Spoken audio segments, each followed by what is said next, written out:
दोस्तों, दुनिया का सबसे बड़ा सच यही है कि एक दिन हर इंसान को इस दुनिया से विदा होना है। दुनिया में इंसान के मरने की सैकड़ों अलग अलग वजह मौजूद हैं। चाहे कोई बीमारी हो या किसी दुर्घटना में लगी कोई चोट, वक्त आने पर इंसान को सिर्फ एक बहाने की जरूरत होती है। लेकिन दुनिया में बहुत से ऐसे लोग भी होते हैं जो अपनी हिम्मत से मौत को एक बार नहीं बल्कि कई बार मात दे देते हैं। इंडियाना के रहने वाले ब्रॉक माइस्टर की कहानी भी कुछ इसी तरह की है। ब्रॉक ने अपने 22 साल के जीवन में एक बार नहीं बल्कि 3 बार मौत को मात दी। आज की हमारी इस वीडियो में हम इस बहादुर लड़की की कहानी जानेंगे। तो चलिए शुरू करते हैं आज की इस वीडियो को। दोस्तों, ब्रॉक का जन्म इंडियाना के प्लीमथ में हुआ था। ब्रॉक की जिंदगी की पहली मुश्किल जन्म के समय से ही शुरू हो गई थी। जब ब्रॉक का जन्म हुआ तो वह सांस नहीं ले पा रहा था। डॉक्टर ने बताया कि ब्रॉक के दिमाग के अंदर खून बह गया है, जिसके कारण उसका बचना मुश्किल है। लेकिन 2 हफ्ते आईसीयू में रहने के बाद ब्रॉक ने अपनी जिंदगी की इस पहली मुश्किल को पार कर लिया और अपने जीवन की शुरुआत में ही मौत को मात दे दी। ब्रॉक के सामने उसकी दूसरी मुश्किल साल 2012 में आई, जब वह एक टीनेजर था। ब्रॉक को आंखों में समस्या हो रही थी, जिसके कारण वह कुछ भी ठीक से नहीं देख पाता था। डॉक्टर ने जांच किया तो पाया कि ब्रॉक के दिमाग में एक बड़ा सा ट्यूमर है। डॉक्टर ने ब्रॉक के पेरेंट्स को बताया कि उसके बचने के चांसेस बहुत कम है। खैर, ब्रॉक का इलाज शुरू हुआ, जिसमें 12 हफ्तों तक उसकी कीमोथेरेपी की गई। कीमोथेरेपी का रिजल्ट बहुत अच्छा रहा और ब्रॉक का ट्यूमर सिकुड़ कर काफी छोटा हो गया। उसके बाद प्रोटॉन रेडिएशन थेरेपी के जरिए ट्यूमर को पूरी तरह खत्म कर दिया गया। अब ब्रॉक अपने छोटे से जीवन में 2 बार मौत को मात दे चुका था, लेकिन ब्रॉक की मुश्किलें अभी खत्म नहीं हुई थी।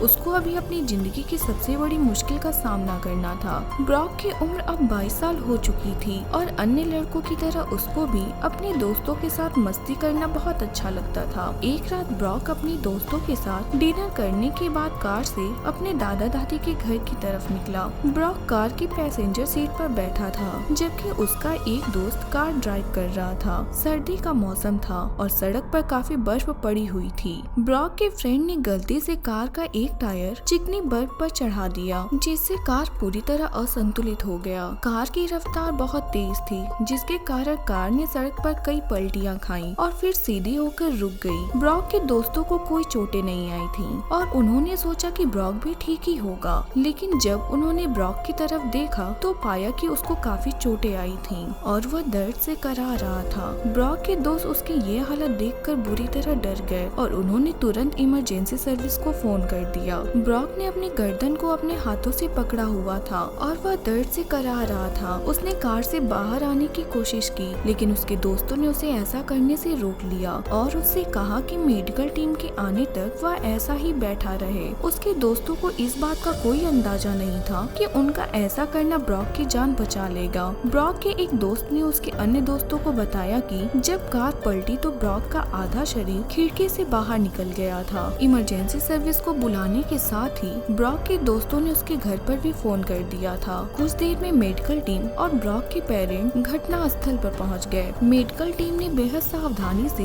ब्रॉक को उसके कार से बाहर निकाला। अच्छी बात ये थी कि इस समय ब्रॉक अपने हाथ और पैरों को हिला पा रहा था। हॉस्पिटल जाने से पहले ब्रॉक ने अपनी माँ से बात भी की थी। ब्रॉक बेहद हिम्मत वाला लड़का था। अपनी माँ की परेशानी दूर करने के लिए उसने मुस्कुराते हुए कहा कि वह बिल्कुल ठीक है, बस उसकी गर्दन में थोड़ा दर्द है। ब्रॉक को हॉस्पिटल ले जाया गया और डॉक्टरों ने उसका ट्रीटमेंट शुरू किया। ब्रॉक के पेरेंट्स और उसके दोस्तों को उसकी काफी चिंता हो रही थी, लेकिन हॉस्पिटल आने से पहले जिस तरह ब्रॉक ने उन लोगों से बात की थी, उससे उन्हें तसल्ली थी कि उसको कोई गंभीर चोट नहीं आई होगी। जिस समय ब्रॉक की एक्सरे और अन्य रिपोर्ट डॉक्टरों के पास आई तो वह पूरी तरह हैरान रह गए। ब्रॉक की गर्दन अंदर से पूरी तरह टूट चुकी थी। मेडिकल टर्म्स में इस चोट को इंटरनली डिकैपिटेटेड यानी आंतरिक रूप से कटी हुई गर्दन कहा जाता है। ब्रॉक की गर्दन उसकी रीढ़ की हड्डी से बिल्कुल अलग हो चुकी थी। डॉक्टरों को ये समझ नहीं आ रहा था कि वह अभी तक जिंदा कैसे है। दूसरे शब्दों में कहें तो यह एक चमत्कार ही था कि ब्रॉक अभी भी जिंदा था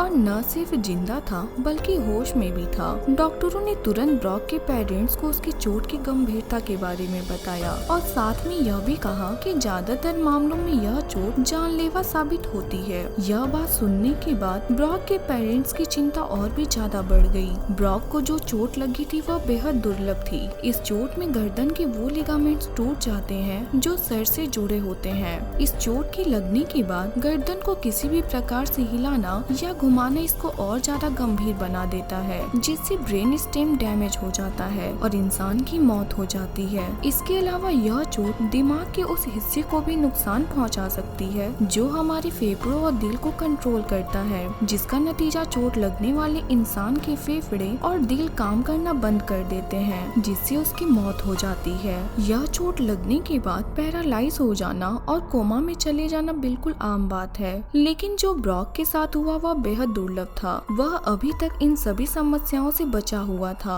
इस चोट में सबसे ज्यादा महत्वपूर्ण मरीज को बिना हिलाए डुलाए अस्पताल तक लेकर आना होता है। ब्रॉक के न्यूरोसर्जन ने बाद में उन लोगों की भी तारीफ की जो चोट लगने के बाद उसको हॉस्पिटल लेकर आए थे। डॉक्टर ने ब्रॉक की जान बचने का सबसे ज्यादा श्रेय उन्हीं लोगों को दिया था। इस तरह के 70% केस में मरीज की मौत तुरंत घटना स्थल पर ही हो जाती है या फिर हॉस्पिटल पहुंचते हुए रास्ते में। क्योंकि छोटे बच्चों के सर का वजन उनकी गर्दन के हिसाब से काफी ज्यादा होता है, इसलिए उनको यह चोट लगने का खतरा ज्यादा बढ़ जाता है। वयस्क लोगों के मुकाबले छोटे बच्चों में यह चोट 3 गुना ज्यादा देखने को मिलता है। हॉस्पिटल पहुंचने के बाद ब्रॉक को सांस लेने में तकलीफ होना शुरू हो गया था। उसको एक ब्रीथिंग ट्यूब यानी सांस लेने वाली नली की जरूरत थी, लेकिन सर को बिना हिलाए डुलाए ये नली गले में डालना असंभव था। इसलिए मेडिकल स्टाफ ने ब्रॉक को सांस दिलाने के लिए ट्रेकियाटमी का सहारा लिया। ट्रेकियाटमी एक मेडिकल प्रोसीजर होता है जिससे गले पर छोटा सा कट लगाकर सांस दिलाने वाली नली अंदर डाल दी जाती है। ट्रेकियाटमी की वजह से शुरुआत में ब्रॉक बोल नहीं पाता था,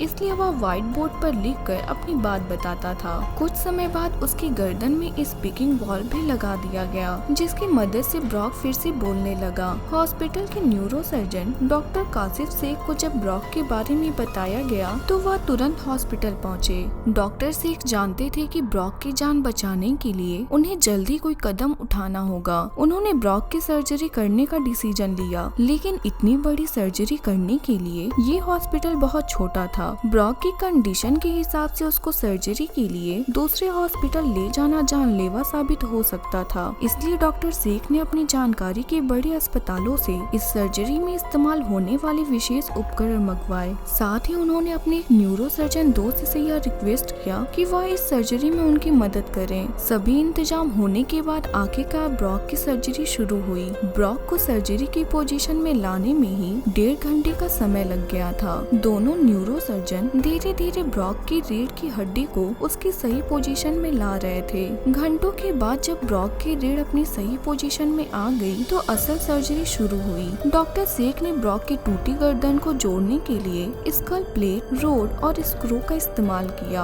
आखिरकार कई घंटों के बाद ये मुश्किल सर्जरी पूरी हुई और डॉक्टर शेख ने ब्रॉक के पेरेंट्स को खुशखबरी सुनाई कि सर्जरी पूरी तरह कामयाब रही। सर्जरी के बाद जब डॉक्टर शेख ने ब्रॉक के माँ से बात की तो उन्हें याद आया कि ये वही बच्चा है जिसने 6 साल पहले कैंसर को मात दी थी। उस समय डॉक्टर शेख उसी डॉक्टर के अंडर काम करते थे जिसने ब्रॉक के कैंसर का इलाज किया था। डॉक्टर शेख इस बात को सोचकर बेहद हैरान रह गए थे कि इस लड़के ने किस तरह हर बार मौत को मात दी थी। ब्रॉक की सर्जरी बेशक पूरी हो गई थी, लेकिन उसको ठीक होने में काफी समय लगने वाला था। जब तक ब्रॉक ने खुद अपने पैरों पे चलना शुरू नहीं किया तब तक वह हॉस्पिटल में ही रहा। हॉस्पिटल में हर रोज उसकी फिजिकल थेरेपी की जाती थी। आखिरकार 2 महीने बाद उसको घर भेज दिया गया, लेकिन उसके बाद भी उसको कई महीने तक नेक ब्रेस पहनना पड़ा। घर पर उसकी फिजिकल थेरेपी भी कई महीनों तक चलती रही। आज ब्रॉक पूरी तरह ठीक है और एक नॉर्मल जीवन जी रहा है। ब्रॉक की कहानी इस बात को साबित करती है कि अगर इंसान हिम्मत से काम ले और अपने अंदर विश्वास रखे तो उसके लिए कुछ भी नामुमकिन नहीं होता है। तो दोस्तों, हमारी आज की वीडियो में बस इतना ही। आपके बहुमूल्य समय के लिए बहुत बहुत धन्यवाद।